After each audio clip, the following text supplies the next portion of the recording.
Welcome to episode 11. Before I start, I've got to apologise for a little bit of lateness today. I think every agency owner I've ever met is pretty much late, and we're even late for our own podcast. I think within 20 minutes is not late. Yeah, so sorry if you've been waiting today.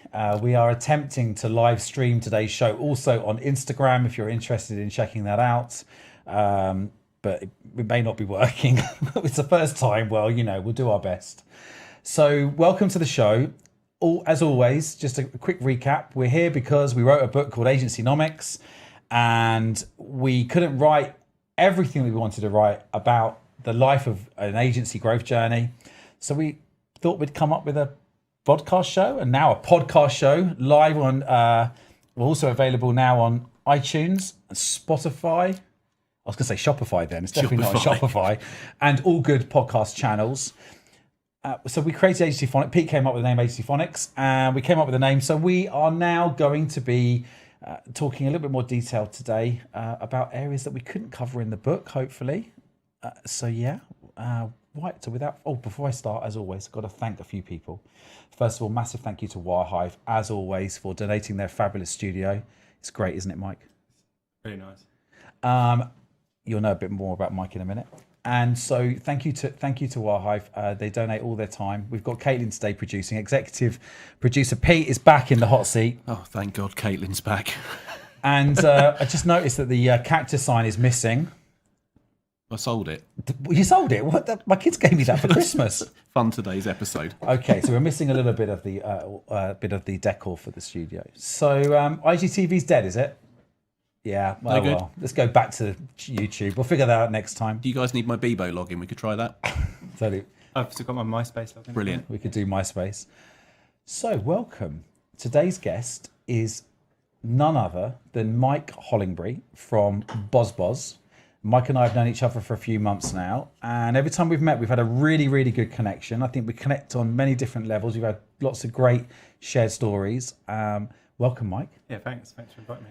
And Mike's agency is BozBoz, which is just the most bizarre name, BozBoz. So I need to first of all just ask you, where did you come up with the name? How did it start? Well, yeah, it was one of those happy accidents, I guess. BozBoz was my DJ name when I was at uni, and I just kind of liked it. I worked at ITV as a runner for a while, and the name was kind of runner. We've met a runner. We always wondered what a runner was. Get me a runner.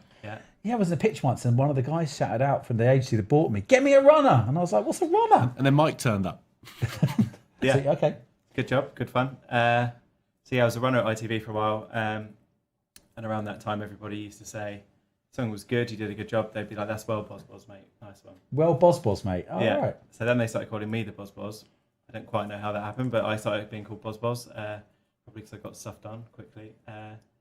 It became my nickname there. Then it became my DJ name. Then I registered it as a domain name. So what kind of DJ were you? Drum and bass, Okay. mainly, bit of house music. I wanted to be a famous DJ once upon a time. That was my. How far did you get? What was the most famous Still on the gig that journey. you did? Most famous gig I did. I think like after Brighton Pride one year. That was maybe not famous gig, but that was definitely one of my most memorable. Nice. There was a free party down on the beach because. Kind of how it goes in Brighton, everyone goes down the beach after Pride and playing on. So have you always been in Brighton? No, I grew up in Kent. Okay. Yeah. Not far away though, really. Not really far away, about 50 miles. Yeah, just far enough away from home to. And there's always a Mickey Flanagan sketch that always makes me laugh about Brighton. Of course. Have you heard it? Everyone has. Yeah. Oh, Brighton. right. Did they? They're really angry about it. Am I going to upset everyone in Brighton? Is it true? What the ambition? Yeah, it gets drained right out of you by the time you reach Brighton. Yeah, there's a tendency for that. Well, you got the sea, you got lifestyle, right? People go to Brighton for the lifestyle and the environment, don't they? It is nice, yeah, definitely different vibe. Yeah. To, London. Summers must be really good in Brighton.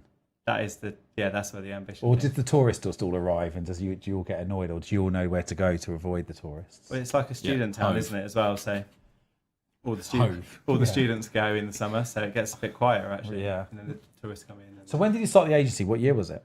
2008. So another one. Everyone started their agency pretty much as the world went into recession. It seems. Yeah, That's tough been on times. this show.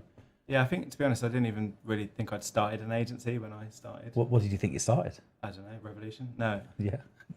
I just built a website and SEO'd it, and it just sort of happened really. I always used to say that. I used to say that I'd built a web company, and then someone walked in my business and said, I really like your agency. And I was like, what the fuck's an agency? I'm a web development company. Does sound much and then better, I doesn't it? realised that I was part of this kind of, Thing, yeah. type of business that was, selling Yeah, it's very organic, I think. marketing type services. So you're in Brighton, Yeah. and you started your agency. And did you have a big vision for where you're going to take it? And how's that journey going so far? Yeah, it's a bit of a winding path, I would say. Yeah, I definitely have a big vision. And I think initially I just wanted to do really cool projects and like cut through, like be creative. It's kind of why I left ITV at the time, because it was I could see the route, and it was really good fun. I used to do some really good fun going out on shoots and big fun stuff like that. But you don't really get to be creative yourself for quite a long time. There's a route, like be a runner and then a researcher and then a this and a that and a that. And obviously in the internet you could just like make stuff up and press upload and it's there, isn't it? So that was kind of why I started, just trying to be creative really. And you've done some quite creative stuff though, haven't you? Yeah, very. Yeah, I mean, myself initially, and now the team. Obviously, I don't really get involved on the ground on the tools anymore. But they finally got rid of you out of the they're pushing me out slowly but surely. Us agency owners that are meddlers. Yeah. Are you a meddler? Do you go in and like to micromanager? Yeah, all the classics. Yeah. But you're working on that, I hear. Of course. Yeah. Yeah. Good therapist. Yeah, apparently so. I've got a story I want to share with you, which I think is quite an interesting one, because you've got both. You've got a couple of elements in your story to kind of mine, which is you're a DJ, so you remember the band Orbital. That's right. And also you're in Brighton, okay? And so when I started my business, which was about 11 years before you, 1999. I was sitting in, and I guess the reason for telling this story is that sometimes it's that we were just talking earlier on about these bizarre coincidences that happen on your agency journey, and sometimes, and I guess I sort of wrote it last night on LinkedIn, which is, did you see the Tyson Fury fight? I did. Got up to watch it. Yeah, you said that. Did you don't watch the boxing? No. Caitlin, did you watch the boxing? No. He's like, what boxing? What boxing? Yeah. Actually, a lot of the guys out there watched it, but I really loved the fact that Tyson Fury at the end, he can tell the guy's gone on a real personal journey, and he thanked Jesus Christ first, and you could tell that he'd had this religious experience that basically had helped him come back and find his purpose, and it's helped him, give him that extra drive. And it's not necessarily want to talk about religion and stuff like that, but it's just more about, sometimes it's those little belief systems that we get in agencies that help us know that we're on the right path. It's those little mantras when things are tough. There's little sayings. And so a combination of belief systems and sayings that sometimes keep our sanity when the journey's tested. I don't know where this is going to go, this conversation. But anyway, I want to share with you a story that I remembered the other day, and it kind of spooked me out a little bit, but actually it just reminded me of sometimes when you feel things going right in the journey, like things start to happen for you. And so I started the business up. I was in the shed in my mum's back garden. Most of you know that's where I started. And I had to walk every day for about 20 minutes to get to my mum's house. My late mum passed away now, but I'd lost my company car actually when I was made redundant the last time before I set my business up.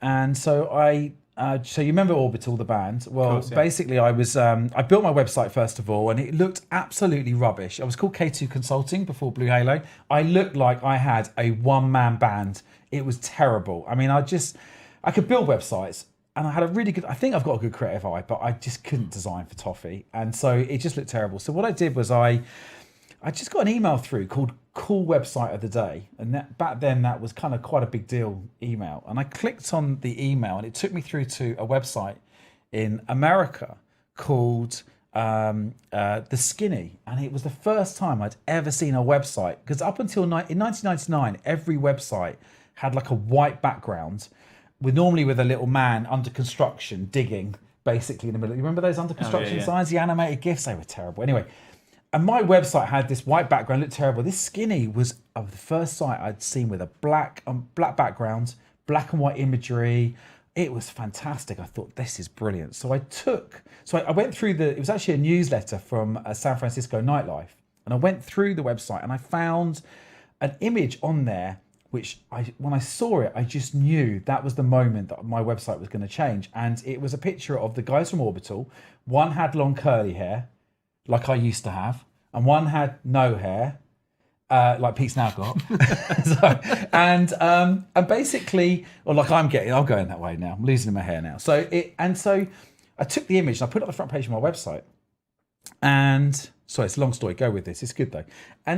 And the weird thing about it was that the website looked amazing. I looked like a 2-man band, not a 1-man band. So I decided that what I would do is I would leave that live on the site, because I was only about 3 weeks into the business. And I went to, I just got my business cards through, so K2 Consulting cards through. So it really was like week 2, week 3. And I thought I'd look through all the CD-ROMs that I've got of all the images, and I'll try and find an image like this one of the 2 guys from Orbital. But the website looked so good, it had a black background, it wasn't many websites like that. And my father-in-law rang me up and he said, any chance you could build me a website for selling health insurance overseas? And I was like, yeah, I could do that. And he said, what do you know about health insurance? And I was like, oh, I know loads of stuff about health insurance. I know nothing about health insurance. And he said to me, look, in Brighton at the Metropole, is it? The hotel at the front there? Yeah, he said, go down to the hotel. There's a conference there next week. And the guy speaking there is an expert on the future of insurance and technology. He will know whether you can sell insurance policies, 1999, securely with a payment page, and would hitting a submit button count as a signed contract. And he said, and that will then, I'll pay you whatever, a few £1,000s to build my website. So it was quite a big opportunity for my first month of business. So I didn't have a car, I had to borrow a car, drove 2 hours or so down to sunny Brighton, went into the Metropole, listened to this guy speak for 2 hours. It was pretty boring. If you've ever heard anyone talk on insurance for 2 hours, it's not the most exciting subject. And at the end of it, I said to him, hey, I've been sent down here today to find out that if someone fills a form out to apply for health insurance overseas and hit submit, would that count as a signed agreement? He went, no. You would literally have to fill the form out, print it out, and then fax it. Do you remember faxes? I saw one once. Yeah. Like it was like the internet had been invented, but no one could actually do anything digital on it. So we saw one was brilliant. So I turned around and I was a bit upset really, because I now had to get in the car for another 2 hours to go and basically give the bad news to the guy who wanted the website. And this old guy was next to me and he said to me, sorry, that question was really fascinating. What do you do? And I said, well, I build websites. I guess there's another point to the story as well, which is it's my first ever piece of networking. I'd never networked. I was 27 years old. I had business cards and the guy said, what do you do? And I said, I build websites. He said, you got a card? And I went, yeah, I have actually. Pulled my cards out. I said, what do you do? He goes, I'm an accountant. I said, I'm going to need one of them. Because as Pete will tell you, normally I've got a massive box full of receipts, which take months. So have you got a big box of receipts as well? You one of those? Yeah. Or are you quite, a lot of agency owners are quite undisciplined. Just got sold with there recently, though. That's well good. Or receipt bank. Although I'm gonna get better at using that. Anyway, so swapped cards, got back in the car, drove back to the office, and I got back to business. I was still trying to find an image to replace the one of Orbital, and the phone rang. Now I'd been in business now for 3.5 weeks. My phone hadn't rung once, and of course I was a bit shocked. I thought it's always going to be a wrong number, so I picked the phone up. I said, K2 Consulting, so before we were called Blue Halo, K2, and the guy said, hey there, is that Spencer Gallagher? And I was like, yeah. He said, are you the internet guy? I was like, yeah. He said, well, my name's Dan Silver, and I've just been on your website, and you and your business partner look just like my band Orbital. And I was like, oh no, I'm going to get in trouble, because I took the image off this other website, put it on there, didn't really have dev servers in 1999, it was like one of those things. And I said, I'm really sorry, it is your band. He said, brilliant, you're a fan. Let's do business. I went, sorry, who are you? He goes, oh, I'm the manager of Orbital. I was like, how did you get my phone number? I've only been in business 3.5 weeks. He said, oh, you went to an insurance conference in Brighton. And he said, you met my accountant and you gave him your cards and he passed it on to me. I'm based in Islington in London. And I was just shocked that the serendipity, the coincidence I think I Googled it once. There were like 3 million websites in 1999. It was quite early on, right? There wasn't a lot then. There was probably 80 million web pages was the kind of number I'd worked out. I call this a 1 in 80 million story. But from that moment onwards, I knew that I was meant to build websites because, he became one of my first clients.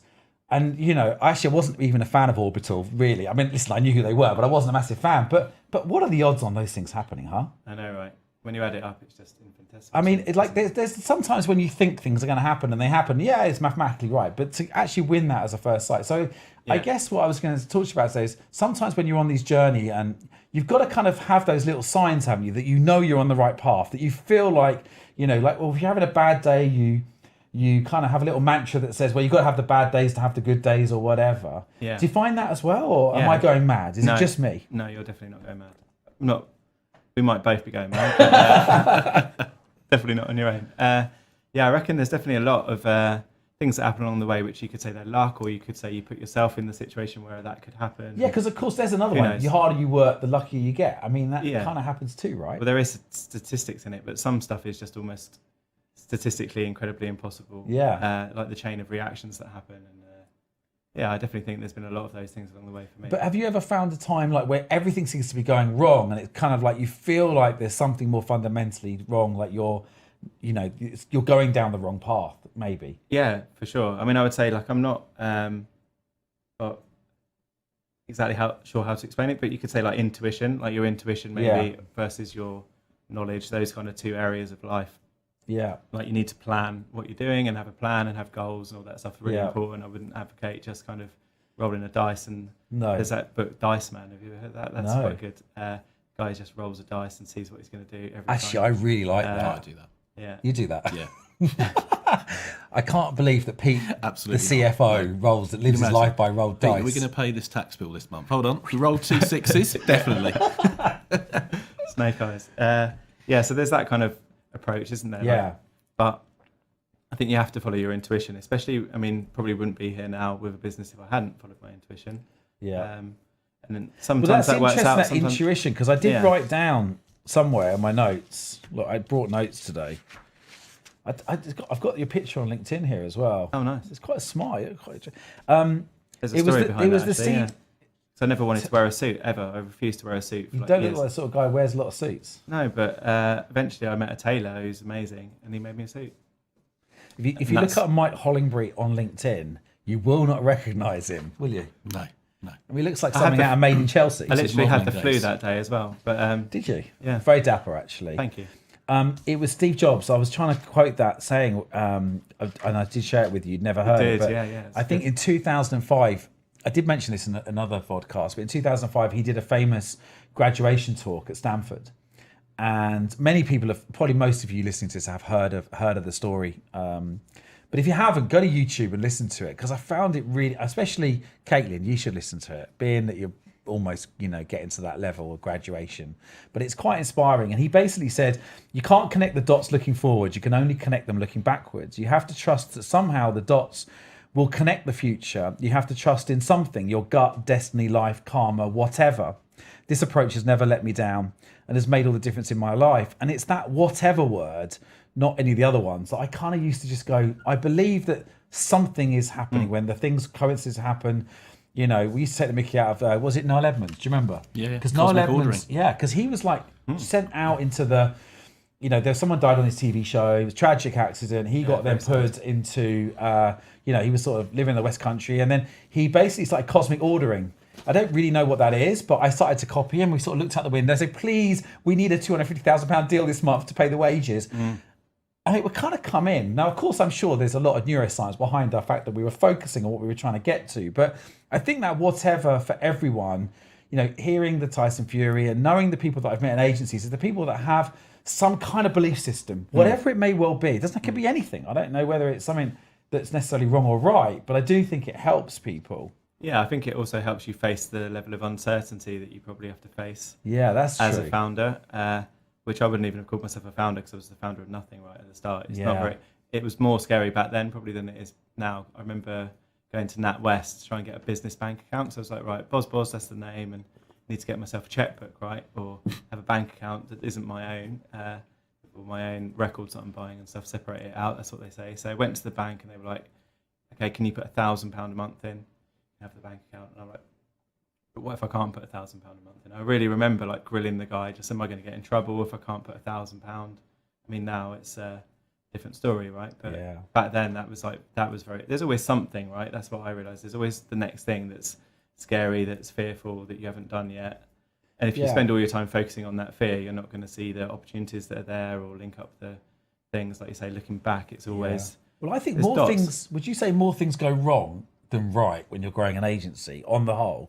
Or would you say it's about even? I think that's a very difficult one to answer. I think it probably feels like things are going more wrong than right, because I think that when your things are going right, you kind of go, well, that thing happened that I wanted to happen, and you kind of move on to the next thing. But it's going wrong, it just kind of feels like a crushing weight on the shoulders. There's a danger of focusing on on what might go wrong and making it happen as well, I think, because you focus on it too much. Yeah, it manifests itself. I'm sure I was on a that's true, actually. I was on a Tony Robbins course once, and I paraphrase him, but I'm sure he says something about people in Australia when they're driving along these like roads in the outback, they crash into the telegraph poles. There's no one else on the road, so it's just because they're kind of like they literally could do nothing and not crash, but because they're trying not to crash into the telegraph poles. I've heard that story, and I thought it was a long road, and it's separated by a telegraph pole like every mile. Something like and that. for some reason, there's nothing on the road to kill anyone but these posts. But yet everyone who has a car crash hits the post. And the reason is because as humans, we always aim for what we see. Yeah. So when they're driving, if something goes wrong, they aim for the thing. Because I heard it was kangaroos coming out of big torches. Like just taking. It's a bit like me when I'm snowboarding. I always, and there's a tree line. I always look at the tree. I hit it. It's the same with driving, right? If you look at it, you hit it. Yeah. So I think that's the thing. But then some of those, like you say, coincidences, I would call them universal coincidences or whatever. Even they can't be explained by like thinking it was going to happen, because they're too unpredictable. Or a lot of those things have happened in my life, all the way through my life, to be honest, even before I started an agency. But I remember one of my very early jobs. I went back from university, and it was back to the hometown where I was summer or whatever. Went into this clothes shop where I used to buy all my clothes growing up, like a really cool sort of trendy shop. And the guy's like, Foster Brothers has closed down now. By the way. That's what it was. Yeah. Most people won't remember what Foster Brothers is. So anyway, this shop I used to go in, and it used to be a rave shop. Okay. So the first time I ever heard dance music, I was like 14. I remember walking down the road in my town, and I liked Nirvana, but I didn't really like Nirvana. It was good, but it was all right. Nothing that I really loved. I just heard this like dance music, and it was, like magic to me. Anyway, went to this shop, followed the sound, and they had like DJs in the window. Was it Aqua Barbie Girl? It was about a bit like that. Yeah, probably. But anyway, this guy. Long story. Not good at telling short stories, by the way. But me neither. We've got loads of time here. Don't worry about it. Yeah, it's cool. So anyway, this guy, I made friends with him. I used to go in the shop and buy tapes and bomber jackets, all that sort of stuff. Go to raves, flyers. Yeah, all that sort of stuff. And then over the years, obviously, he sort of changed his market to be more like men's fashion and all that. So I didn't see him very often, but I went home for the summer. Went into his shop. He didn't even work in there very often anymore, because he had like 5 shops by that point. Bumped into him. He was like, "Oh, what are you doing now?" I was like, "Oh, I make websites." And I mean, I didn't really make websites, but I was making some websites. So optimistically, I'm like, "Yeah, I'll make websites." And he's like, "Oh, I'm starting a clothing label.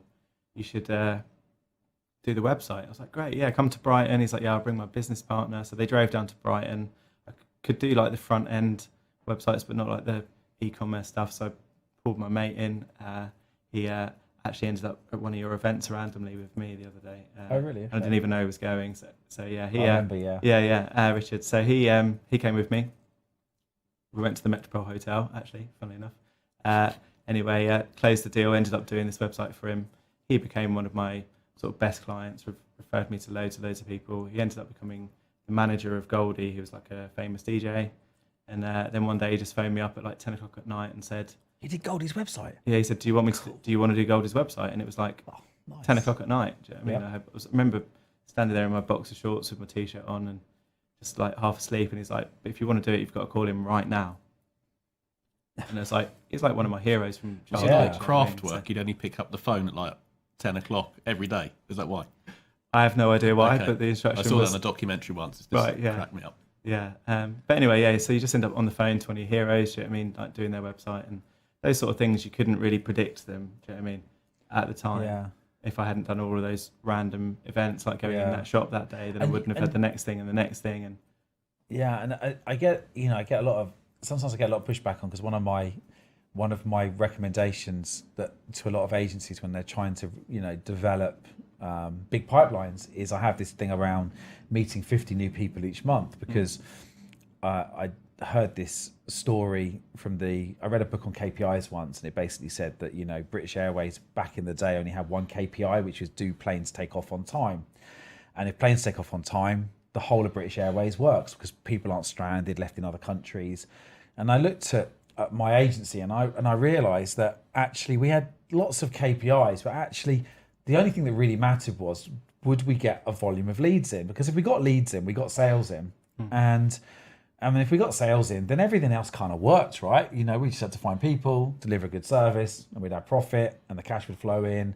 But really, I could have great people, but if I didn't have sales, and I had a problem. So I sort of reverse engineered it all and realized that if I met 50 people each month, I knew that those things would start to happen. So 3 out of the 50 people I would meet would be some kind of just, I think it's a term for affiliated trust, where you meet someone who kind of needs what you've got. And so you kind of create, the harder you work, luckier you get. You create those kind of little instances where you make some luck. And of course, also there's an element of momentum. And like, obviously when you're meeting 50 people, you're suddenly building a volume of people consistently. And actually what tends to happen is it kind of exponentially, you get more introductions, you meet more people. But it did work. I used to win, I think the new business was around 200,000 a month related to the 50 people. And so what you're saying, that you go out, those things do happen. I think a lot of people think that they don't happen. They go, oh, I don't go networking because I don't get anything out of it. But you just never know, right? It's just every now. I mean, you went out and got some business once, didn't you? Networking as well. Yeah, it was once. Yeah, once. I think you went out once to the golf course. He was the only golfer in the business. What was it? It was we went to a Dragon's Den style thing at Coots Bank one evening. That's a bit of a name check. Coots Bank. Yeah, other we did. Private banks. Other private banks are available, and we are still looking for sponsors. And I literally went over to get a beer, got chatting to this guy for 2 minutes, swapped cards, went back, sat down next to you, listened to these guys, went home. It was about a year later in sales meeting, and Simon said, "Oh, your mate's just dropped another deal." And I went, "Sorry, what mate's that?" He said, "Oh, you met him at Coots about 12, 13 months ago. He's given us 100 grand's worth of business over last year." Wow. I was just like, "Wow, really? I didn't even know. Where's my commission?" Every single agency owner listening to this is just sending his finance manager out on the golf course. Yeah. Oh, well, there's a golf course one. I was thinking about learning to play golf, actually. What do you reckon I about think that? agency owners are not, there's not that many of It's coming back. It's massive. Is it coming back? Yeah. I was going to do an Bigger than alternative dubstep. crazy golf, because I could do crazy golf, but I can't do real golf. I once learned to play golf. Did you? Yeah, I lived opposite a golf course, and so every Sunday I went over there, and I really loved learning. It was a great experience, but on the first ever time I had to tee off, I went with a lot of people who obviously play golf, and like the first tee, well, you'll know, is in front of a lot of people. There's always a queue behind you because everyone has tee off times. And I sort of held on to the golf club, and I was gripping a bit tight. And as I swung back, I didn't realise that your grip loosens, and the club slipped out my hands and flew back about 30 metres. I nearly killed about 4 people. And it took me about 400 shots to go around that day, and I gave up. That was it. The one and only time I played golf. So Pirate Bay, Woking is where I spend most of my time now, with the kids, of course. Yeah, it does seem like lots of rich people play golf, so maybe it's a place to hang out. Yeah, I think it's funny actually, because in financial service, I think it depends what sector you sell into, because I think a lot of people in financial services are really into golf. Yeah, and I think that was one of the challenges for me, really, because I did build a good client roster of DJs and like record labels, all that kind of stuff, which would have been my dream really at the time. But it is quite hard as you scale an agency necessarily to work in sort of just one sector when it's kind of maybe like an independent sector which hasn't got a lot of like cash running through it. Especially the music industry had a lot of challenges, I guess. What's the impact been, do you think, on you having some celebrity? Because you've got a few celebrity clients. What impact does that have, do you think, when you're as case studies? Does it build extra trust, do you think, with people? Yeah, I think it's credibility, isn't it? I mean, because you can't necessarily reach those people normally, so it must add something. But to be fair, I haven't really sought out those clients at all. Like they've just kind of, like you say, how does it happen? But if you name check that you work with Jeremy Paxton, or do people go, oh, well, if he's choosing you, you must be quite good? Do you think it helps, or is it a disadvantage? Yeah, I definitely don't think it hurts. I mean, I would always say you might mention the right one. I mean, it depends what people know about. But we've definitely had, say like marketing managers who are really into the type of music that we are doing music festival websites for, and they go to the festivals that we're doing websites for, so they want to work with someone like us because they've seen us that way. So yeah, I think that, the more, obviously celebrities have a lot of reach, don't they? And that kind of helps. People trust celebrities, right? There's Yeah, kind of an element of Well, I think when you're trust. building a brand, of course, building credibility in any brand is like the first job, isn't it? If you're not credible, then you're a risk, right? Yeah, So, we had a few, and I used to name check them all the time. Like we used to build Andy Murray's website, and Judy would come in. Tennis player. Yeah, and Cool. and actually, I would say it all the time because it's almost like, well, if he chose us, we must be pretty good, and it's almost like people can relate to them because they're on TV. I definitely got a famous. testimonial of Jeremy Paxman. Yeah, that was funny. You did get one. Yeah, he's very funny. But he didn't say anything nice though. No, he said something like, "I'm not sure which clown recommended I got a website. I had a perfectly good sandwich board before that, but BozBoz did a good job, or somebody told me they did." That's pretty like a good. backhanded compliment. That's brilliant. Yeah, he's well funny. Only he would say something like that. Brilliant. That's brilliant. Yeah. So do you focus then on the music? Is it a sector? Do you have any special, do you have a niche that you focus on at the moment? It's a big question. Well, Yeah. it's a small question, but big answer. Yeah. Is it a long answer? No, make it short. No. No.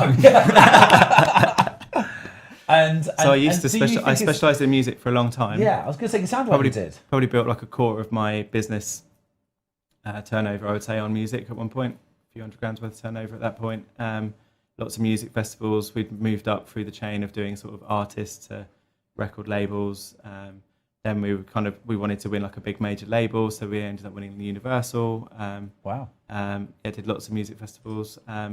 But just getting the scale out of it was challenging. I actually set a separate sub-brand up of BozBoz. The budgets aren't there, are they? They weren't at the time, certainly. And actually, I would say that sometimes when you do cool stuff, you kind of need to do it for the love as well, because when you start doing it for money, you kind of end up compromising your creativity. And so we still do a lot of that stuff, but to be honest, it's not the profit center of the business. If you try and make your money at the same time as doing your creative stuff, I found that to be challenging. So it's probably like a segment of what we do now, and you can pick and choose, do the stuff. At the start, I would do all of it for the love, and sometimes I might do a website for an artist for a low amount of money, but they would give me a painting or something as a sort of little present along the way. And Picasso? yeah, got a few Picassos in the vault. But yeah, so I think it's hard to mix that creativity and your passion and your business, and I've had to unpick that a lot over the way. That is important. I think it's when you choose. It's funny because I had a retail background, and so e-commerce felt natural for me because I love retail. And then when e-commerce came out, I just kind of the two really connected, and I got retail really well. My first few clients were retail, and then I won a big football club. And so actually I won a little football club. I won Newbury Town first, which no one had heard of, but weirdly got into pitch for some big sports organisations and went sport. And obviously I love sport too. I like football. I'm not massive into everything else, so the football stuff was good. But actually the rally stuff was fun, wasn't it? Was good stuff with Subaru. But I think the enjoying the sector is really, really important that you work in, because obviously you've got to be passionate about something. People want to buy from you and you understand it, etc., etc. So you have to go on a little bit of a journey sometimes of self-discovery, don't you, to kind of understand what you love and then to work out where you should be. Separating yourself. I think that's the thing. I work with a lot of founders of businesses over the time and doing brand projects and brand discoveries and all that kind of stuff, and working out the difference between the founder and their vision for themselves and the vision for the business. That's important. At the start, I would say they were entwined as one thing, but like now I still DJ, I still make music, I still know a lot of those DJs, but I don't work for all of them, work for some of them, but I don't necessarily need to do both at the same time anymore inside BozBoz. But funny story, actually, you were saying about kind of those universal strange things that happen. I remember initially I built a few e-commerce websites for record labels, and I saw that as an opportunity because it was obviously when downloads started happening and people weren't buying vinyl anymore. They just brought out like CD decks, and we were all vinyl DJs back in the day. So it was kind of like we didn't really use MP3s at first, but you could see it was going that way, and like sales and iTunes and Napster and all that stuff, file sharing and stuff. So I was like, well, I think I could build like a website that would do selling vinyl and selling MP3s. So I sort of built that and sold that to a few labels. But I remember going to a conference in Amsterdam, which is called ADE. It's like one of the big dance music conferences. And I just went with my girlfriend at the time, and I was like, okay, we'll go. It's kind of like Is your wife going to let you talk about ex-girlfriends? It's the same. Girlfriend. I'm very lucky. Yeah. She's listening. She now. was my girlfriend at the time, so it is technically Well correct. done for marrying her. Well, I think I'm lucky. Yeah, well done to me. Yeah, for sure. Anyway, we went to Amsterdam. Yep. We were walking around this conference, and this guy just came up to me, and he was like, "I know you." I was like, "No, don't think so, mate." And he's like, "Yeah, I know you. I'm sure I know you. You're a DJ." And I was like, "No, I'm a web designer." He's like, "No, I definitely know you." And I was going, "No, I'm sure you don't know me, mate." Do you know what I mean? And he was like, "Where are you from?" And I'm like, "Brighton." And he was like, anyway, this guy turned out to be from Brighton, so he'd probably see me walking down the street or something. He worked at Skint Records, which was like Fatboy Slim's label. Wow. And, basically said, we might need a website. I'll link you up. Do you know what I mean? Got me a meeting, and like we got Skint Records website. But that was like a big, like back in the day when you were like a 2, 3, 4 person business. I can't even remember, but winning Skint Records when wow, that's a Fatboy really, Slim's really like the good biggest win. thing in Brighton at the time. Again, just goes to show, right? If you're passionate about something and you're in those circles, you put yourself in the right place. and then a bit of mistaken obviously it's identity, easier and to get the business. But I think it's underestimated though how hard it is. I mean, you obviously do a lot of brand positioning work, right? But yet you've got to do it for yourself, and sometimes it's hard to do it for yourself. Sometimes you've got to get someone externally to come in and look at your business, and I think that really does help. But I do think that I think there's a lot of focus at the moment. People talking about niching your business, and the reality is that actually Pete and I will probably tell you from all the businesses that we've been into, a good few hundred now, maybe thousands. That actually really it's the mindset of the founder first, then it's probably the culture of the company, and then it's the strategy. And actually, some of the fastest growing companies, agencies in this country, they haven't had a niche at all. They've had far from it, and I think they've maybe had 1 or 2 areas that stood out for them. But actually, it's quite hard in the early days to know where to focus. I mean, I started in e-commerce. I didn't know I was going to end up with sport, but the reality was it was sport, e-commerce. We had some entrepreneurial, fast growth startups, and we had probably 4 niches. But we were a Deloitte Tech Fast 50 company, so that kind of, I think you can have a niche but still not grow quickly because the mindset's not right of the founder or the owner, and the ambition and the drive. So I know lots of niche businesses that have really failed to scale. So just bear in mind, it's not the only thing. No. But also sometimes it's not as easy for everyone to find that niche. Sometimes that's a journey of discovery. You've got to almost win. I heard a client recently tell a story about, in fact, it was our last guest, Ryan, who they were quite big in building mobile apps quite early on. And he worked for a long time to try and win First Direct. And he spent 2 years, I think he said, didn't he, win First Direct as a client, but that opened up the fintech sector for them. Yeah. And that was quite late on in their journey to a certain degree. So so sometimes you've got to find the sector, then you've got to find the flagship client. Of course, if you niche, it helps your marketing because you can push that money. You can focus, narrow your focus, the easier it is to cut through. But I don't think it's the only factor. I think there are multiple factors to growing your agency successfully. Yeah, exactly. And I think whilst you're talking about niches, whilst we don't have a niche, I would say there is definitely like a common thread in all of our clients. Okay. And I think what you were saying about sort of belief systems and that kind of stuff, I would say it's kind of like an ethos almost. Yeah. And like the more you have it, the more you tune into it, the more you can find other people that have that similar mindset. You could say. And I think that's really what drives me, and BozBoz always has done. I don't really particularly mind on a personal level what kind of business you do. Can I get behind your business? Can I care about it? Can my team care about it? Can we actually make a difference? Can we grow your business? Can we actually work with you and help you? And do we believe in what you're doing? And that's the thing. That's all that matters. That is a very interesting point, because last year I remember several clients winning pitches where they had recognized solely that they had a values fit with the organization. So it wasn't about a niche service or sector. It was actually the fact that that client had the shared values, and obviously they were able to communicate what problems they solved to that brand or found a way to do it. And the brand bought them because they shared common values. So I think you don't even have to talk about those values sometimes either. You can just tell in the conversations with people in pitch meetings or whatever that you share a sort of an outlook. Trust really quickly as well. Yeah, I mean, actually, one of our other sectors, which I say we had 4, but there was one other one which crept in, which was, I feel it was a bit like music, actually. And we ended up pitching for EMI. And my experience, and we did MTV, actually. So we did do a little bit of music, but I called it broadcast because actually it was MTV who were Viacom, it was ITV. So we had a bit of broadcast, but I was not a culture fit. So I would go into the BBC, ITV, and they were like talking another language to me. They dressed differently. It was, I'd go in and I would like, I just don't belong here. Like I'd go into the sports guys or the e-commerce or even the entrepreneurial networking stuff and events, etc., conferences. I got on with everyone really well. Did not get on with broadcasting, but we had a guy work for us and he was brilliant. He would just go in and he just got that area. So that whole culture fit is probably more important. Yeah, I think you kind of feel that, don't you, as well? I mean, and then you either win the deals or you don't. If you don't win the deals, you probably haven't fitted. I mean, you might have the wrong service or all of that stuff as well. Of course, not. You're not. Why are you laughing at me? Who's laughing? Oh, you're laughing. I was laughing.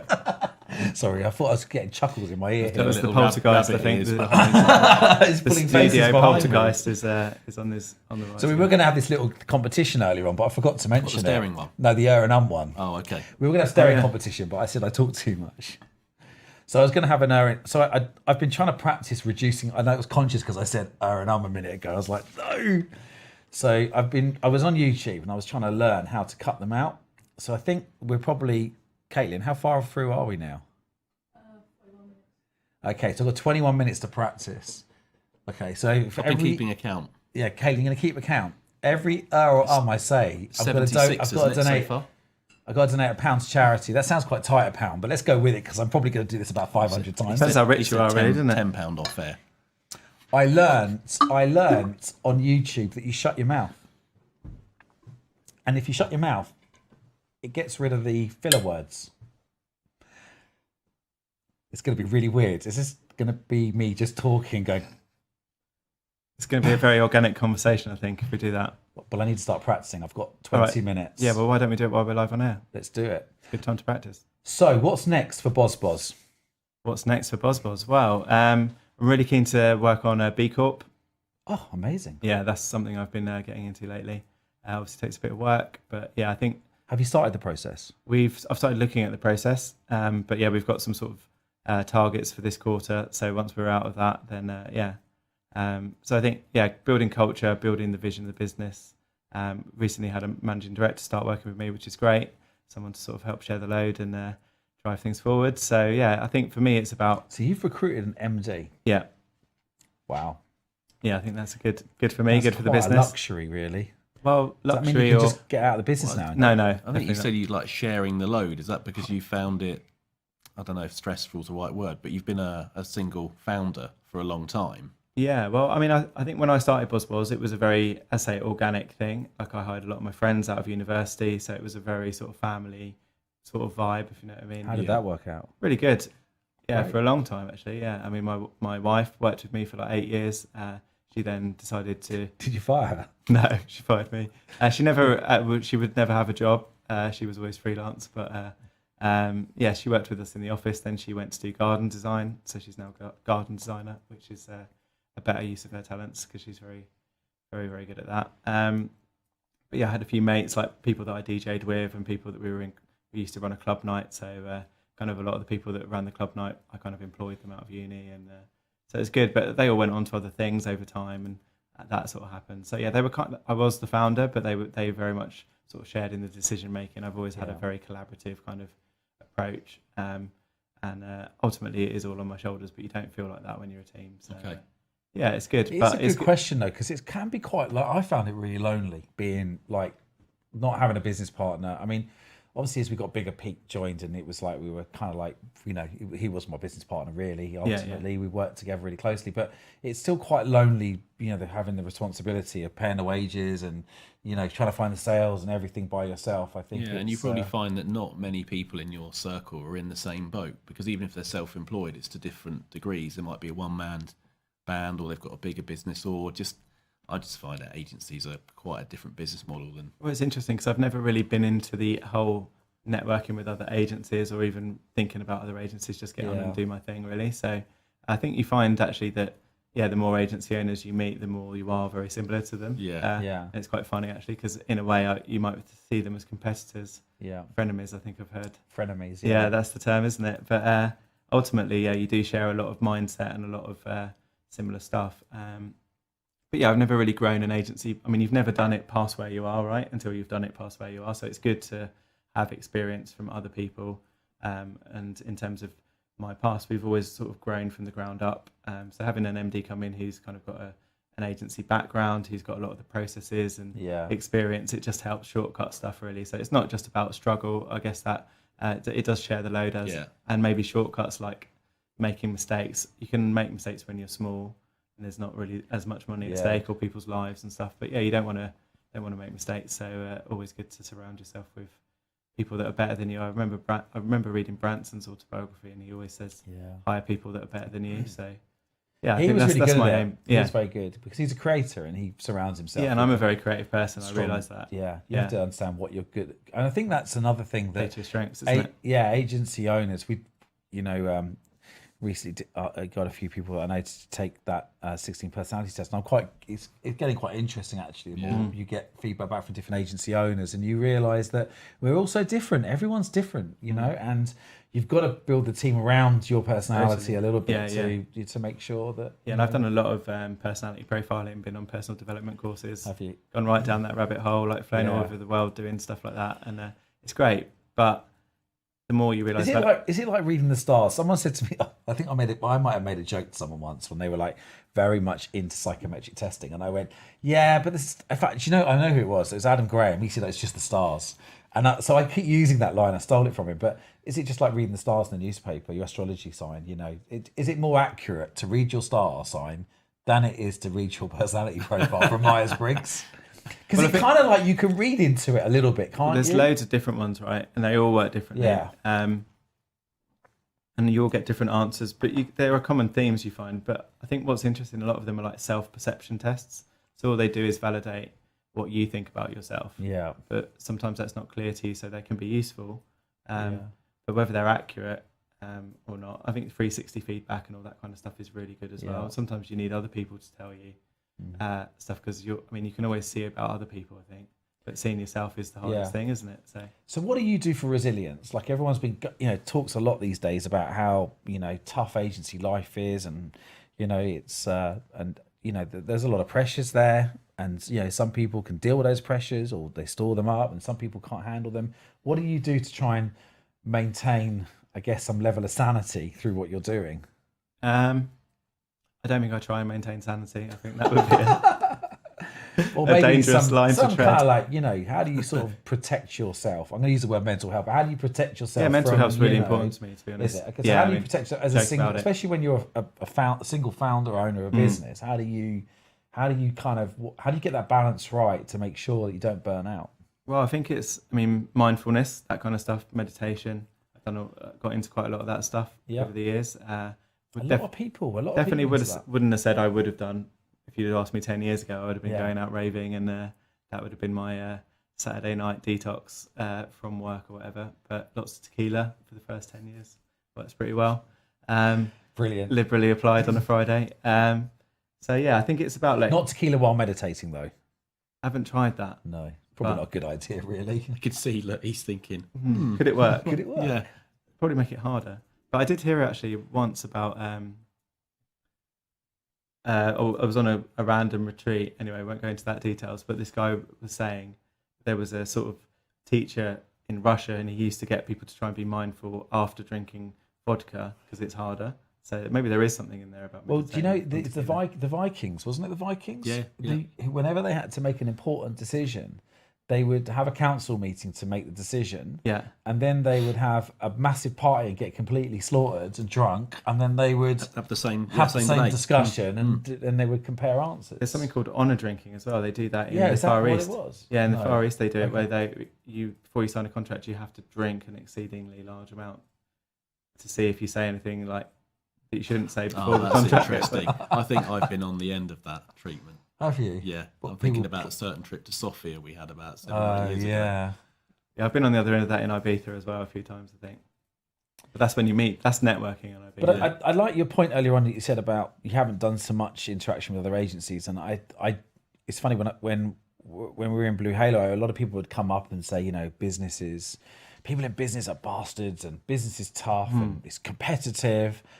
And it's funny, when I sold the business in 2008 and I left in 2010, I having gone through the whole journey from that shed all the way through at every single point, I reflected back and thought, everyone's just been nice.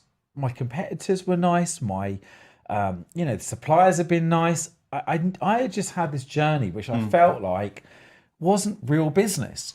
But I realised, now we've got a consultancy business, which is really cutthroat. And I was talking to a consultant this morning, a good friend of ours, and she was saying to me, yeah, it's like what it's like. It's like a really highly competitive, really cutthroat business. And actually, I kind of feel like I want to go back to agency world now, because although I don't want to do those long pitches, no. But it's like, actually, you are really blessed, everyone who's running an agency, because you mentioned B Corp. Well, Ryan from Jago, who we both know, he's just already, finished and been certified. Yeah. He's going to be talking at our big event, Agency for Good, quick plug, Earth Day, April the 22nd. Second. I keep saying the 4th. 22nd. Email. There's one. I've definitely got one then. What on earth? Are you counting? How many have I got? £5. I'm down. Damn. Only 5. I think that's pretty good. It's not bad. The problem is, We can watch I've back said two. afterwards and count it up. You're not supposed Yeah. to count me as well. This wasn't the deal. you counted him too. Oh, that's brilliant. It's outrageous. Don't worry, Peter. It's 5 tax between deductible. us. Oh, is it? That's Okay. really good. I'm really, really, No, really it's just pleased. 5 for you, 2 for Pete. Oh, 5-2. well, considering I probably speak 10 to 1. Yeah. I'm on 100, really. Luckily, Pete pays all my fines for me. So, but the point was, Ryan, he's a frenemy, but actually, I'm sure he'll have no problem giving you some words of wisdom, pearls of Well, wisdom. yeah, and I've got some really great people around me in that sphere as well. I think, I have you. Okay. Yeah. I mean, I think it's kind of like this kind of way I've been thinking about it lately, like collaborative game theory versus like you and me. Like it's like you and me or us and them. Do you know what I mean? It's like, how do you treat life? That kind of determines how you experience life. Yeah. It's a bit deep, but do you know what I mean, if you're experiencing life like you're overwhelmed and you're overloaded, maybe it's because of how you're seeing it, and maybe it's not actually what you're doing. So I don't really burn out, if I'm honest, because I'm just having a great time all the time. It can be stressful, like agency life is stressful. There can be sales to find and numbers, but if everybody just keeps their head and remembers why they're doing it, then actually it's normally fine. And if you're working with good people, which I have an amazing team, I'm really blessed to have like amazing people in my team who look after me and they look after the clients. Do you know what I mean? And it's when that is flowing, like I think flow is a really important thing that I'm very interested in. I think because you recommended that book to me. Yeah, I did, didn't I? Yeah, Stealing Fire, which I have talked about on here a few times. It's amazing, that book, isn't it? And that's really I'm summed up. about halfway through. I kind of stalled a bit. Yeah, that book's amazing, and that really summed up a lot of things that I believe. Actually, every chapter was something. Yeah, that I've probably it been really into. does highlight the importance, I think, of team performance. Yeah. And actually, I something that I came up. I think it's funny doing this job because you get epiphanies, don't you, Pete? You sort of go into agencies on a regular basis, and suddenly you just see things. You go, wow, that's and actually. Someone might say, well, who are the best performing teams when it comes to, or who's got the best software for delivering projects well, or who has the best people? But actually, it's not. Sometimes it's the best team. It's the high performing teams. And how do you make a high performing team come together and perform, exponentially? Yeah. And I get that flow. Yeah, which and I that think flow is. I mean, I think it's with the clients as well. So it's somewhere between the clients, the team, the whole circle of it. Do you know what I mean? And if it's not flowing, then you won't do your best creative work. You probably won't be happy. It'll probably be stressful. Like you'll probably have to query over something, or like, you know, that's my experience having worked in, well, 12, 13 years now I've been doing it. Do you know what I mean? You just tend to find that you either resonate or you don't, and that isn't very scientific. Do you know what I mean? But if you can see that early, which there are definitely ways to see it early, scope it and kind of qualify it, and it could be on a sector, or it could be based on a value or a vision that they've got, that a shared ideal or whatever it is. As long as you get that alignment, then it's probably going to be good. Do you know what I mean? Yeah. And that's, you've got a good culture, yeah? yeah, I would say so, definitely. I mean, It's easy to say that. Yeah, I'd say so. Sorry, probably a bit of a leading question, but yeah. yeah, of course. I mean, obviously, I think everybody has good times and bad times, like you say, and every individual person. I mean, the more you realise when you're running an agency and looking at it, like, which I'm really interested in culture. I mean, with the MD Simon coming in, that's the area that I'm most excited to be able to work on more, actually kind of like codifying that, because it's a lot of it's oral and just kind of Well, in the moment. Simon's great because you've got someone who actually had his own agency, Yeah, right? right, And so exactly. he's had his own agency, you know, he's been involved in bigger agencies, and now he's come and joined you. So Yeah, you've got so much experience coming in. Exactly. And I never have that's fantastic to every have. time we put a job ad out, we always have amazing people applying, and like I feel very It's a crazy name. maybe that's why. What are your offices like? Really cool. We've got a freehold in Brighton, just down from the train station. I built an art gallery on the ground floor. So I know the train station. Yeah, You so if you go down the hill, at the Yeah. bottom of that hill, that's where we are, near the okay. big church, big like cathedral looking thing. Yeah, I know. Yeah, and I built an art gallery because that was always a dream of mine to have an art gallery. Okay. So I built an art gallery on the ground floor and the agency upstairs. So can you walk into the art gallery? You could until about a year and a half ago when our biggest client left, and then I had to rejig it a little bit. Couldn't quite afford to keep the gallery going, Really, but we have talked about that before with people. Like, there was a period in London where a lot of agencies would have a shop front as like, not necessarily. Sometimes it would be like an open meeting room. Sometimes it would be more like a gallery type feel. And I felt there's a few clients. Tequila were like that, were they? Yeah, Tequila had that, didn't they? there's an agency called Tequila. Yeah. That's a great idea. It's a great name. It's gone. It's my favourite Sadly. thing. Yeah. Where is it, guys? Did it get merged into one of the groups somewhere? Didn't it? Yeah, I think so. I think it got absorbed up. But Tequila does get I absorbed. really like the idea of making agencies more experiential. Funny you And, should say that. Like, yeah. you create a lot of creative. We create a lot of creative work in our agencies, and often it just gets stored away on files. What if we could just bring, like, we had I said it, just did it. I can't believe I went. Oh, I'm dropping everything here. I've done it. That counts as an. I'm up to like 100 now, aren't I? Oh, She's being very generous, I think. Yeah, I think so. so She wants a do job. you think so? Yeah. Thank you. She can have a pay rise. So the art gallery idea I love, because you can take the creative work that you do. I've done a lot of work with showcase famous it. artists, right? So Yeah. they were my friends by that point, and they would sort of do shows with us. We had some pop-up shows that Yeah. had like queues around the block. I mean, it was. Will you try and bring that back again, do you think? I'd love to, yeah. To be honest, I mean, I I've got think the it's a building. I built superb the idea. building. Do you know what I mean? So we pretty much stripped the building right back to the brickwork, and yeah, there's a whole story about that. I think when you do digital stuff for so many years, you start to realise it goes after a couple of years, and like, no matter how good your work is, it's like it's not physically there. So I really wanted to do a building and like get into having a physical space. Also, I really didn't like I think when people want to trust you, like the building is the only physical thing they've got, because everything you do is digital. Yeah. Right? Like, where's my Are website? you on one floor open plan? No, I did used to be. My first office that I bought was an old Lloyd's Bank. That was amazing. It had like 25-foot high ceiling, and like Goldie came and like graphed the entire inside out, and it was on the TV. Did you have a and stuff. vault? We didn't have the vault, annoyingly. No. Have you been into what's it called? What, Oh, jeez, stop doing it. What's the place I'm called? trying to make you say, Yeah, well, it worked. I That's all did you it. care about. Carry on. It's just costing me a fortune. You mean the Ned? the Ned? That's the one. Yeah. So if I you could have you know made the this Ned. go on for The another Ned 5 is minutes, a private. What's it? Private members club. Members Club. Private members club, and they have this amazing vault in there, and you can host dinners in there. And there's a story. London, no. Is it? I don't know if this is a true story or not, but I got told by a good friend of mine that it was actually Midland Bank. Do you remember Midland Bank? I do, yeah. Did you have a Griffin account? I did know I was Lloyd's, to be honest. Did you I have had a Griffin. Yeah, so- he had a Griffin. I so actually you won a competition when I was about 7, at Lloyd's Bank, and that's one of my It's a- proudest a moments. True, I can maybe true share it with story. you. When my wife and I got married, we went to the bank account to get the bank to get the joint account, and hers was still a Griffin Saver in the year 2000. Brilliant. Did you have any money in it though? About £4. So you need to upgrade your account now.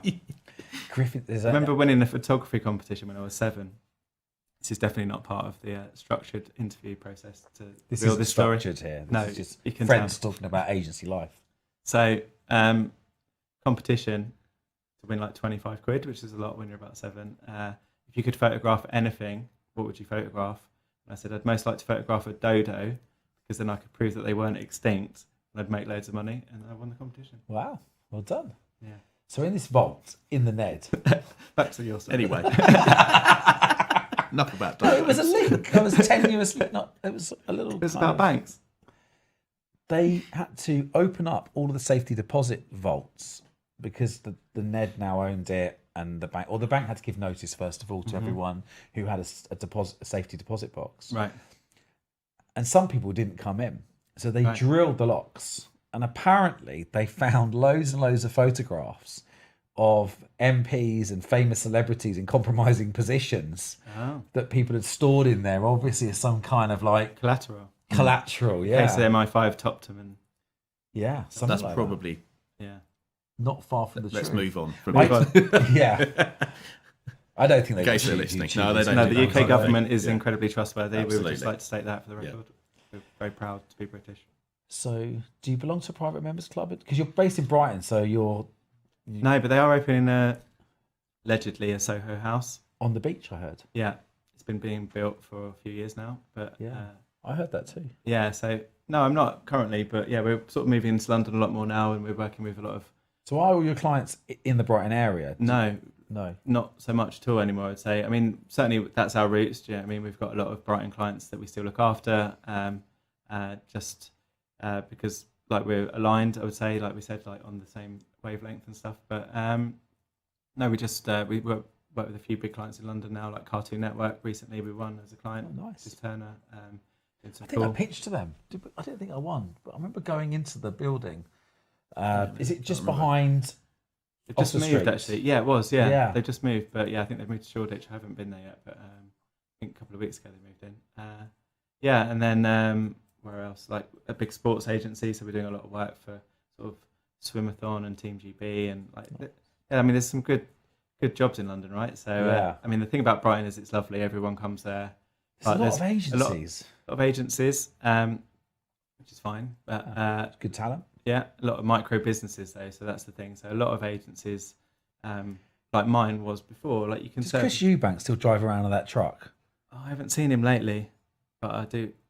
Do you remember those years? I I think love every Chris time I Eubank, went yeah. there, he'd be there. I met him once actually when I worked at ITV. So did I. Massive hands, huh? I tell you what, I asked him if I could take a photo of him. He said, yeah, okay. And I wasn't supposed to take a camera because I worked there, but I smuggled it in for the after party just to prove that I knew famous people or whatever. And when I took a photo of him, he did a punch. And it was before digital cameras, so you never know. But when I developed it, it was literally just blurred. Does have a fast punch. I met him once and I went to shake his hand. I swear to you. I mean, his hand was just huge. And he shook my hand. I actually felt myself lift off the ground as he shook my hand. I was like, this guy is so strong. Oh my gosh, it was quite but he was all dressed up in his, Yeah, he's pretty distinguished. very distinguished. But I used to drive around like a big truck around Brighton. I just remember this kind of massive, like a proper. I've seen that as well. Yeah, I've seen that. I don't know if this is true, but as soon as we're just telling stories that may or may not be true on the internet whilst people are recording it, I'll tell this one. That he apparently like got in a beer lorry because it was blocking his way and he needed to get down the road, and he just like drove it down the road and like reparked it. So it was like, when they're like unloading the kegs and stuff. Yeah. That's definitely That would be something scary, I'd wouldn't it? imagine If you were doing. like sitting in there and then Chris Eubank just got in the car and said, You wouldn't argue. You wouldn't, would no, you, to be so fair? crack on. yeah. Yeah. So how do you get new business in? How's new business been for you? What do you do? Well, various different means, I would say. So we've always been really good at SEO. I think that was Yeah. really the thing that kicked me off anyway. I remember when I started, I didn't have an agency, obviously, at the start. But my friend, I had two friends. They were both my friends from school. They lived with me in Brighton. They were already web developers. One was a sort of more of a back-end developer, the other was more of a front-end developer, and I was like, can you just teach me coding, because there's like loads of money in this. And Did you like, true that you learnt to code on one hand? it's not exactly true, but Okay. it's true Never that let the truth get away with a good story. But I did have to code for a year with one hand. Yeah. Wow. Yeah, because I got really bad RSI. Okay. Had to have an operation, and yeah, I was told by the doctors just to give up and not use the computer anymore, and maybe go travelling or do something different. But that was just after I'd won Goldie's website, actually. So you did the whole of his website with your left hand? Yeah, I've literally had to. And you're right-handed? I was, yeah. I'm now left-handed, right-handed. I mean, yeah. So I use the mouse all the time with my left hand now, but I couldn't have done that before. So it made you ambidextrous? Yeah, pretty much. It's helped my DJing, which is good. But yeah, there's always good things come out of bad things, don't they? I believe that anyway. And so the worst thing that happened probably after I'd started, everything was blowing up, phone calls coming in, couldn't code fast enough, and DJing at night, all that kind of stuff. Then one day, just my hand started hurting. I'm telling you to get out there and sell and stop mucking around building stuff. Well, right, yeah, but I enjoyed the creative side of it. Yeah, I guess I got forced to let that go. I mean, I built Goldie's website. I think that took me 3 months probably, solidly, like probably doing like 12-hour, 14-hour days. It's only a 3-page site. Yeah, say 500 quid. It wasn't profitable, to be fair, probably, but yeah, that one, it was for the love anyway. So the first deals came in from friends, and then you, along the years, it's been more SEO. No, the other way around, actually. Oh. They all came from SEO at the start. Right, okay. Yeah, so I was very good at coding, I think. Well, my friends taught me, but one of my good friends, Justin, it's like my best friend from primary school, really. He was saying, I'm going to He's still at primary school, or is he left? I think he's graduated, Oh, yeah. okay. Yeah, he's doing all right. Yeah, I should check, actually. I think I didn't leave him there. No, so he was into SEO. Okay. And he was saying, I'm going to get to #1 for Web Design Brighton. And I was like, well, I'm going to get to #1 for Web Design Brighton. So we were just having a little game, really, to be honest, at the start. We would refresh the search engine page and all that stuff. It was pretty easy back those days compared to how it is now. We've got a whole search team, and there's no way what I did would work right now. I think in 2008 you could gamify a little bit, because they bought that, it was the time of caffeine from memory. So as long as the content was new, it scored really highly. It started to because it used to be up to that point, if you've had a website for like 5 or 6 years, you would score really highly on search. Yeah, I'm probably talking rubbish here, by the way. No, it's good. It's I good. think Don't ask me. I think it might have been shifted to it was caffeine. before like local search, basically, Yeah. before Panda and Penguin and all that stuff. Exactly. So I was a Flash developer as well Wow. originally. I heard that's really good for search. Well, that's exactly how I became really good at search. I tell you what, for CFO, you know quite a lot about SEO, I know a lot of SEO and gags. Macromedia Well, I was Flash. actually sitting here thinking, was it because you were called BozBoz that you were so good on SEO? Yeah, you're #1 for BozBoz. It's a Google whack. Well done. No, so basically I kind of got to number 2 or 3 in the world at one point for the words Flash developer. And I just Did you? Yeah, because everybody used to say, I love your websites, they're really wicked, they're amazing, but isn't Flash rubbish for search? So I'd be like, right, I'm going to get Flash websites to the top of Google just to prove that isn't a thing for whatever they needed to be.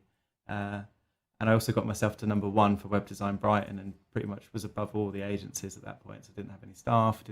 I would just come home, and my girlfriend would, who is now my wife, just to be clear, same one.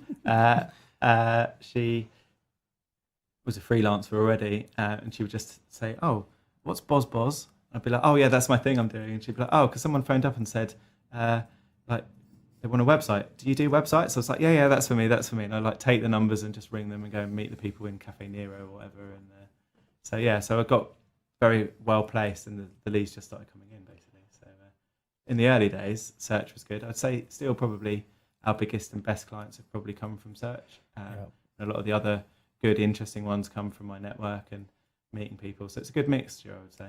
What was the story recently about your work winning? You won an award, or you got recognised for a piece of creative. It went on to Campaign. Yeah, so we won the front cover of Campaign. Wow, when was that? Oh, that was about just over a year ago. Okay. Yeah, I think it was their like 50th anniversary edition. Right. We've got an So amazing competition to design the cover, was that right? Yes, it was a competition to design the cover. I think they'd never had anyone design the cover in the whole 50 years of like Campaign magazine. I mean, being fair, I didn't even know what Campaign magazine was when we won it. Do you know, I've got to say, I think, no connection, don't know anybody there, but they are Yeah, it's amazing. really cool. The Yeah. content is just It is really fantastic. cool. I'm a massive fan of theirs. I probably should tell them really, but Yeah, we beat it's- like Saatchi and Ogilvy, all those people. It was like massive. But yeah, that's it. Yeah, Amazing. Yeah, it's really cool. He's got his phone out. Campaign Jamie? came down and did a. Yeah, I saw that. It's fantastic. Yeah, it's like a sort of dystopian narrative on the future of humanity, which is pretty deep. But Tell me about the dystopian view on that. On what was it? Well- On the future of humanity. Yeah, Yeah. tell us what's going to happen. well, I have a crystal ball and I have a DeLorean, so I have been to the future. Okay. I can tell you, but Which future? The one where Biff went and interfered with it, or it's the one? Trump, isn't it? Was it? It's That Trump. is Trump. Is it? Okay. Yeah, it's already happened. Do you know what they're talking about, Caitlin? Two. Huh? Back to the Future 2. Back to the Future. Yeah. Future 2 with the alternate timeline. Yeah.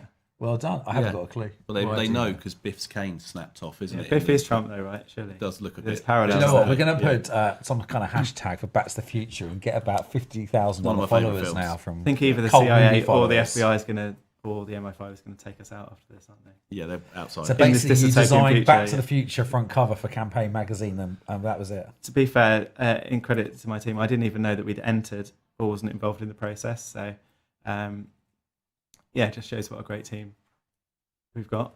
Sorry, I'm just doing a time check. Doing a time check. Yeah, we've been 4 hours. 4 hours. Sorry. Sorry, keep talking. Yeah, that's fine. I think I didn't.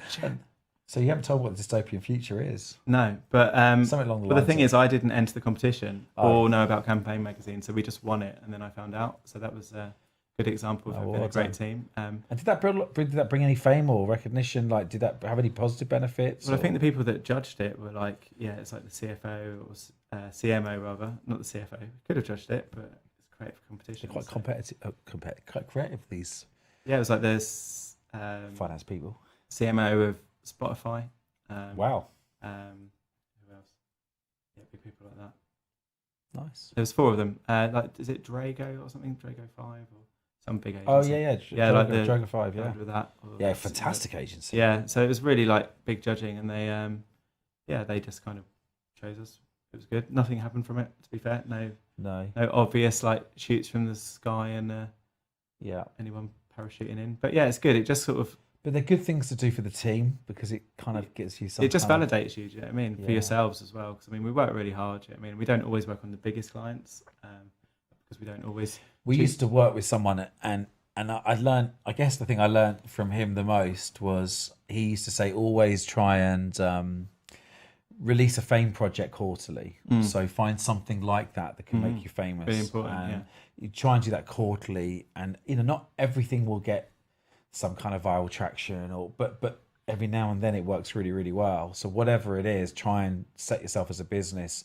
Allocate some time, proactive time. Which kind of- Project manage it Yeah. so it doesn't end up sucking up all your resource. I think the thing about that was that we actually got to be creative and do what we would do as well. I mean, I know I wasn't involved, but I kind of been involved hiring the people. And, Yeah. I mean, you kind of get the vibe of the agency and how we think and how we speak. So that kind of comes out in our work, but you don't always get to do your own ideas completely because you're working for clients, right? So Yeah. it's the difference between design has got a purpose for someone else, and like art or creativity can be more free if you're doing it for yourself. So I think, yeah, those kind of projects where you get to express yourselves as an agency, really important, whether that's for a competition or an award or Yeah. like for someone you want to work for, and you do it pro bono. So we do like charity work occasionally and stuff. And it's like you get a bit more free reign then. Obviously you can guide people but they're your client, right? So you've got to go with what's right for them. You can't just do a dystopian future narrative for everybody, can you? No.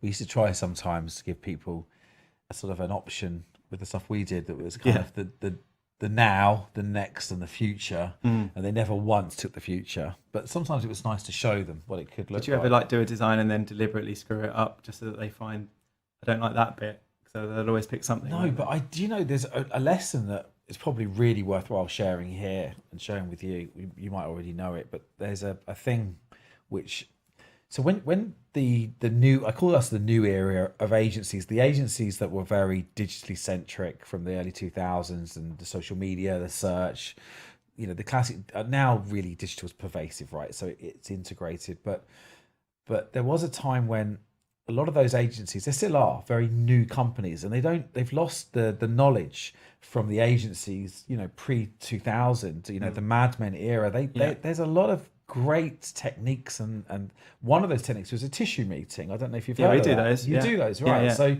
So just to refresh people who don't know what a tissue meeting is, in the old days when they used to do a television, I thought it was called that ad. because people would cry in it, and then you give them a tissue, but it's not. That's is what it? I thought. No, No. because you write the idea down on the back of a Well, tissue. do you know what? You know what? I'm going to say this now, and someone's going to probably email in and correct. And just remember, if you are complaining, send it to pete@agencynomics.com. I don't even know if you've got that email address. No, I actually, haven't. no, it's we'll just bounce back. But apparently, they used to scamp out Yeah. ideas for campaigns, Yeah. because it cost a lot of money to go in and obviously show. Back then, like Yeah. now you could create a video, but back then it was a lot of time, a lot of money to do that. So they would scamp it out, a bit of paper tissue, and they would go in before the pitch and show the ideas. And then if they liked it, it was a kind of they could go away and mock it up and create something perhaps as a working prototype. I call it prototype. They probably have a better word for that in the advertising world. And so when we were pitching, we had a pitch for a global website, very well known. I said it again. A very well-known brand, big global website. We had 4 creative routes. I'd never really tested this before. A tissue meeting had always been for me going in before and just asking them any more insights I could get around the pitch. Yeah, But a bit actually, like a groundbreaker, isn't it? Yeah. yeah. Whereas actually, this was the first time we did it properly. We took in 4 bits of creative, which we told them was sort of 40% done, but probably was more like 80% done. And we went in. Now, some people get the clients to come into you and you work out with them what that's going to be. But we went to the client and said, here's 4 creative routes. Here's option 1. How would you score it on a scale of 1 to 10? And the client went, well, love it. You know, it's a 7. Like, okay, well, how would you make it a 10? And then they would tell you, make the notes. Next one, well, how would you rate this version? So we tend to have 3. We did 4 creative routes on this particular pitch because it was relevant, because we were pitching against some big agencies. We knew they would do 3, so we wanted to kind of just go 1 extra. And we went through, and then the last route, which fantastic designer used to work for us, and we used to have quite a competitive creative team. They would each do a route each, and then normally the senior creative would win, but this time actually the junior creative, who was now becoming quite a senior, had just absolutely smashed the creative. And the last route, he said it's a 9, and we were like, so we knew what their favorite was. How would you make it a 10? And they gave us the feedback. So we went back and then we worked on all of the feedback. We took the 7 up to whatever it was, an 8 or a 9, but ultimately we knew from the feedback where the client's favorite was looking, so we could really work on that a little bit more to expand it. And we went and won the pitch, and they chose that route. And so that tissue meeting was really, really invaluable, meeting them early. Also them saying on one of the routes, don't do that, CEO hates that, or the brand manager, the CMO will go mad for that because it's off brand. Yeah. So getting some of those insights that would have cost us, some costly mistakes. It's interesting because pitching design's very expensive, especially speculatively. I mean, it's an interesting question about whether you do that at all, to be honest. I mean, I think we certainly don't do free routes on anything. No. Never have. No, and I think it's a very. We had a conversation last time with Ryan, and obviously there's a religious divide between win without pitching and pitching to win. And the reality is that if you qualify the opportunity enough and you know the odds of you winning that pitch are good, then you've got to do everything you can to win that pitch. Yeah. And I'm not saying you take completed work in effort, but sometimes showing people ideas of where it could go. Yeah, maybe mood boards. I think 80% of pitch work doesn't even make it to the final piece of work anyway. Right, so sure. It's just giving people a kinesthetic touch and feel, a working prototype, some proof, extra validity that you're in the right, area. And I think, again, if you've got an opportunity that you think you've got a good chance of winning, then it's worth the investment. Yeah. But if you're just going in to have a pitch, just to spend loads of money to risk it, I mean, this was £1 million account. I wasn't going to risk turning up with no creative. To be fair, if you gave me £1 million, I probably would do some. Yeah, so of course it depends on the value of the opportunity as well. So I think there's a lot to be said for kind of ideation phases, really, which is like brainstorming. I mean, that's essentially what you're doing, you're facilitating a conversation with the client. Yeah. Maybe just using what you've got to get the conversation started. I think that's really important. We do that with all of our clients. We'd never just go away and design I mean, I might have done that in the early stages, and it would either be hit or miss. But it's too expensive, and there's too much UX research. There's too many things that need to go into especially if it's a website. I mean, if it's a brand building exercise, then or a rebrand or something, you need the client involved anyway, don't you? So you don't just go and draw stuff nowadays, unfortunately. Although that's quite fun. I think it's good to keep the clients really involved, however you do it.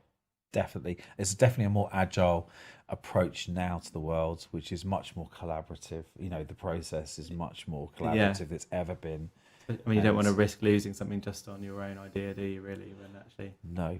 But nevertheless, sometimes you're in that situation where you've got to create something to demonstrate your capabilities and demonstrate your credentials beyond maybe other work you've done. Yeah, and sometimes. But you could just find, as you say, that someone doesn't like a certain colour, and they're the decision maker. And lots of hedging. Yeah. Don't worry about the colours. They can always be changed. Anyway, so listen, it's been great speaking to you. Yeah, thanks, mate. Been really good to catch up. Thank you for everyone for listening. Hope you've enjoyed the episode. Not sure whether we got how much do I owe charity? 24. Huh? 24. 24 grand. That Wow. went up. Is that combined or is that just me? Combined. 24. How much was me? 22 out of 24. That's shocking. Oh well, we'll keep working on that technique. Maybe I've got to go and try and learn another technique now. Yeah, I don't know how many I did. I'll have to count up afterwards. Yeah. Thank you for listening. Hope you enjoyed the episode, and hopefully we'll see you again soon. Yeah, thanks.